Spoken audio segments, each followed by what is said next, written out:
There's no way.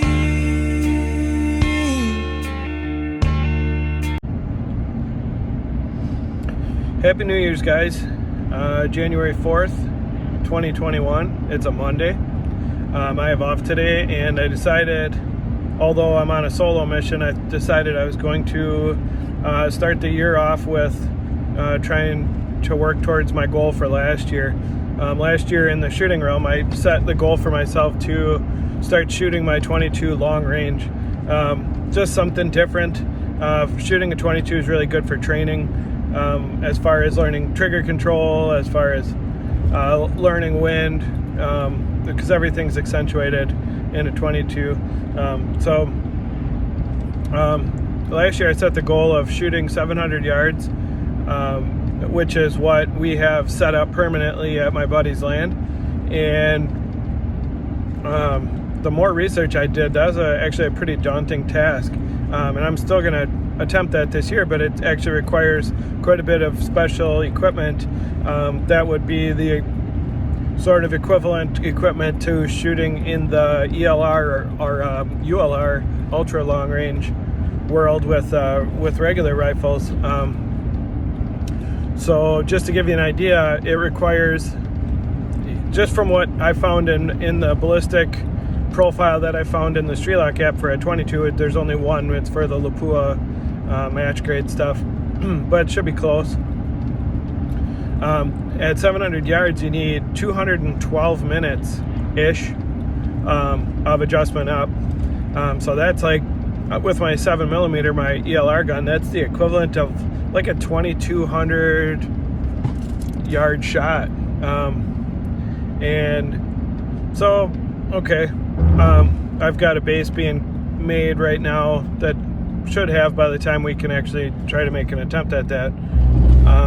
But there's not a scope in the world that's got that kind of travel in it. So I decided to ease into it, did a bunch of research, and shooting 300 yards seems to be a pretty benchmark type of thing, similar to shooting 1,000 yards or a little bit further with the centerfire rifles. So that's what I'm going to attempt today.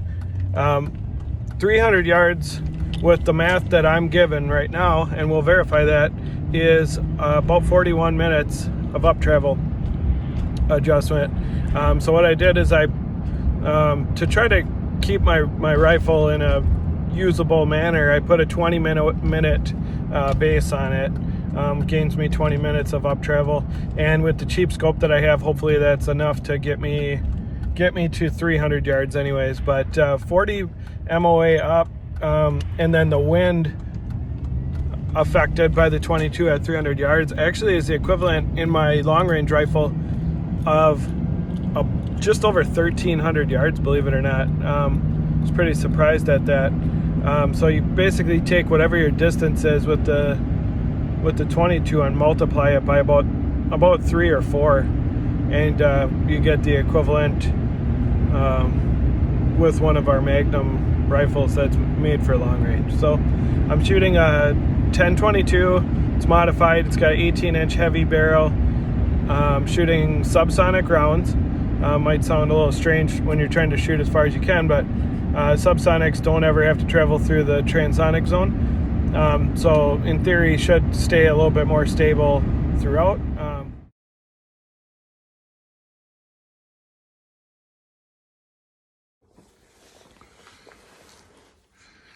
Okay, so I have no clue how this is going to work out, but we're going to try. First of all, just try to get it on paper, but also to see if the lab radar will pick up these rounds. They're subsonic and they're small, so got it set on as sensitive as it'll go, and then I've got it set on the handgun velocity range, which is mimics what we got going on here, so we'll see what happens.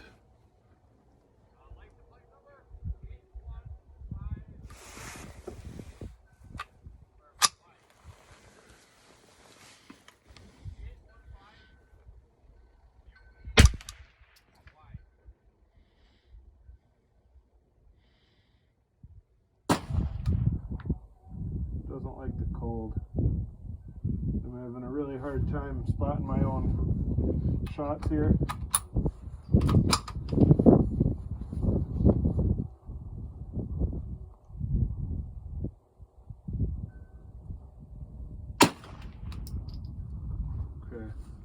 elevation's good.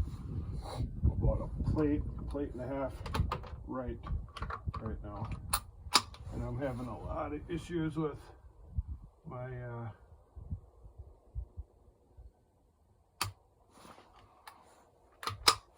what I believe is the lubrication inside the action because of the cold. There we go. I don't know if you heard that, but we got an impact right under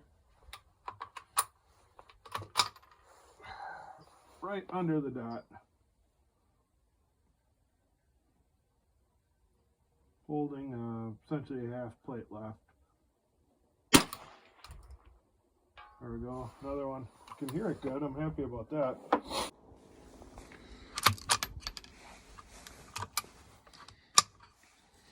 So we're on at 300, which is cool. Because of the size of the berm behind it, I was able to walk it in, and I was actually a lot closer than I thought I was initially. It's just really hard by yourself to spot. But we are on. I got a whole bunch of wind dialed left, and that could be partly because of the scope mount and stuff too.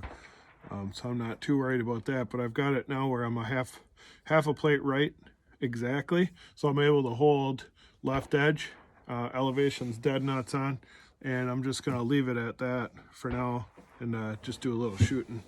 So you should be able to hear the report pretty well.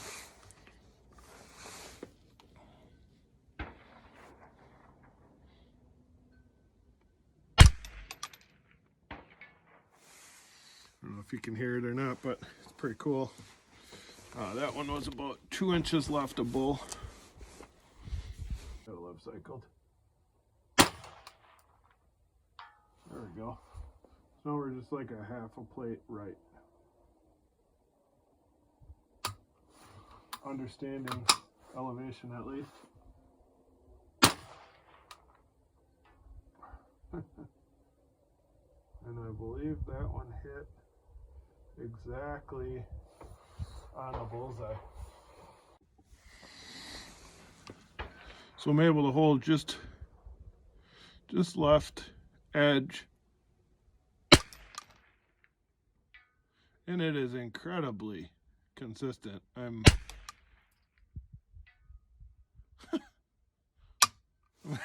actually pretty surprised. I'm using good rounds. I'm using the Ely Target rounds, so they're one of the more expensive rounds that you can buy for the rimfire. That being said, that's a long ways. The wind's low today, luckily. But I'm able to just drop them in there.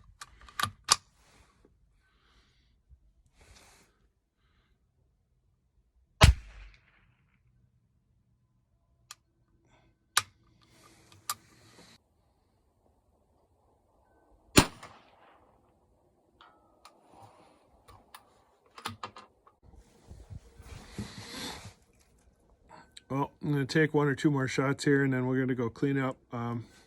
All in all, pretty happy with everything. Not real happy, pretty frustrated that the gun's not cycling properly, but it's just too cold out right now. It's only about 20 degrees, and you can just feel everything's all gummed up. This thing ran fine last time I shot it, which wasn't that long ago. It's clean. It just really needs a lubricant. I'm going to have to look into that, a cold temp lubricant. That'll let that flow better.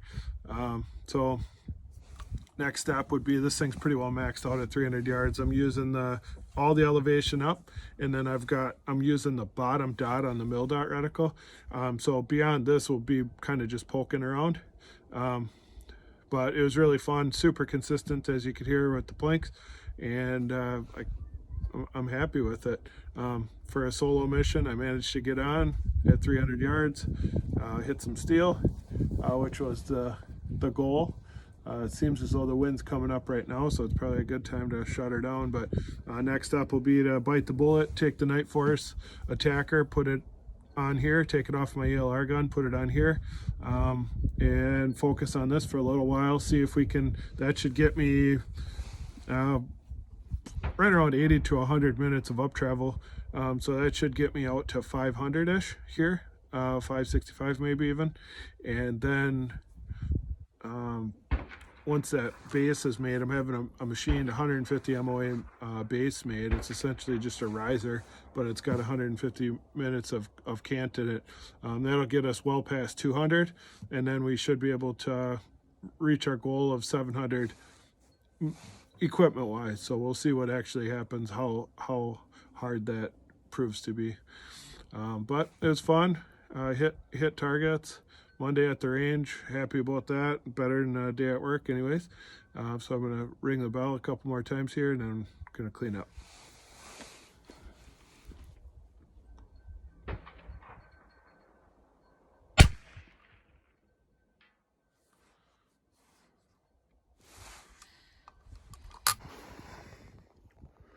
Little overview of the setup here. We got the Razer Vortex Razer HD 27 to 60 power with the phone scope adapter. iPhone 8 on here. It's my son Brody's phone. I stole it for the day for this. It works really well. We've done out to a mile with that, and it works out really nicely. So then the gun is Ruger 1022. It's been rebarreled. It's got a Clerk International precision barrel, a heavy barrel. Trigger's been reworked.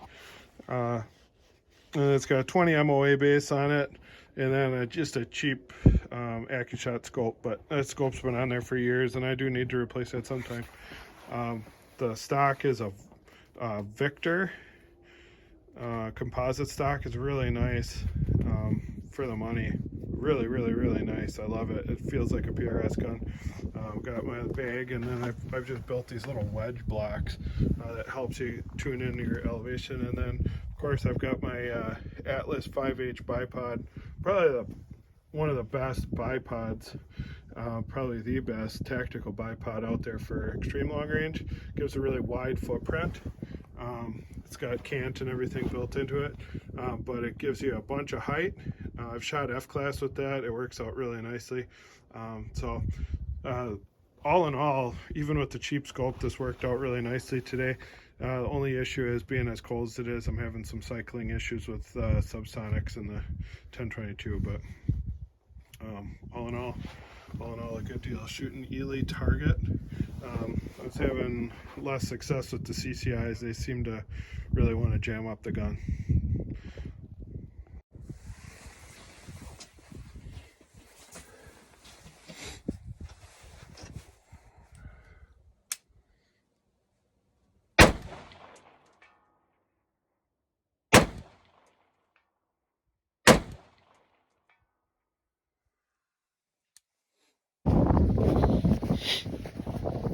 So I probably should have taken a video of this before I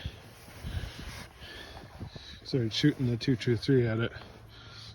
Obviously these guys over here with the larger impacts, that's a 223. These guys though, it's all 22. So that was my first one on target, I believe. And then I believe maybe these guys, one of these guys, and then over here. But boy, so basically I was holding this 18-inch plate.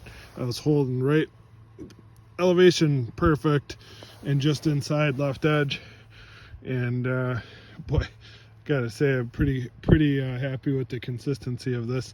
Once I could actually see my impacts on the berm behind, and I was holding way too high, so once I figured that out, I was able to tune it in within a few shots. I'd say 15 shots maybe, and I was on plate, and that's really what I was going for, is to maybe 20 rounds be on plate and then hit consistently, and to be perfectly honest, way more consistently than I thought. So pretty happy with that. We'll be back.